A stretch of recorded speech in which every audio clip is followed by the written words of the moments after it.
ভাইরে ভাই, ওমানের রিয়ালের রেটটা একদম লাফিয়ে লাফিয়ে কমে যাচ্ছে। জি হ্যাঁ বন্ধুরা, সকালে আমি টাকা রেটের আপডেটটি দিয়েছিলাম, ঠিক বেলা 10টার পরে থেকে আবার ওমানের রিয়ালের রেটটা আরও এক ধাপ কমে গিয়েছে। প্রতিদিন যেই হারে কমে যাচ্ছে রিয়ালের রেট, না জানি এখন কোথায় গিয়ে ঠেকে। তবে যারা টাকা পয়সা জমিয়ে রেখেছিলেন দেশে টাকা পাঠাবেন, তাদের জন্য এটা বড় ধরনের মাথা ব্যথার কারণ। কারণ বর্তমানে টাকা রেটটা অনেকটাই কমে গিয়েছে। তো এই ভিডিওর মাধ্যমে আজকে ওমানের স্বর্ণের রেট এবং রিয়ালের রেটটা আপনারা জেনে নিতে পারবেন। রিসেন্টলি স্বর্ণের রেটটাও কিন্তু আপডেট হয়েছে। যারা 24 ক্যারেটের প্রতি গ্রাম স্বর্ণ ক্রয় করবেন 42 রিয়াল 150 পয়সা, 22 ক্যারেটের প্রতি গ্রাম 39 রিয়াল 450 পয়সা।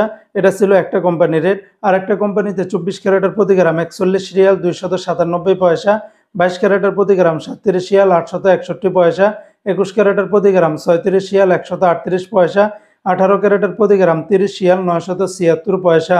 এগুলোর সাথে ব্যাট ট্যাক্স মেকিং চার্জ কোনো কিছুই যুক্ত করা হয়নি, সেগুলো যোগ করলে রেটটা আরও অনেকটা বেড়ে যাবে। আজকে যারা ওমান থেকে 1 রিয়াল বাংলাদেশে পাঠাবেন, ওমানের সকল এক্সচেঞ্জগুলোতে 311 টাকা 50 পয়সার ভিতরে পাবেন। যেখানে সকালেও 312 টাকার মতো রেটটা ছিল, এখন কিন্তু রেটটা আরও 50 পয়সার মতো করে কমে গিয়েছে।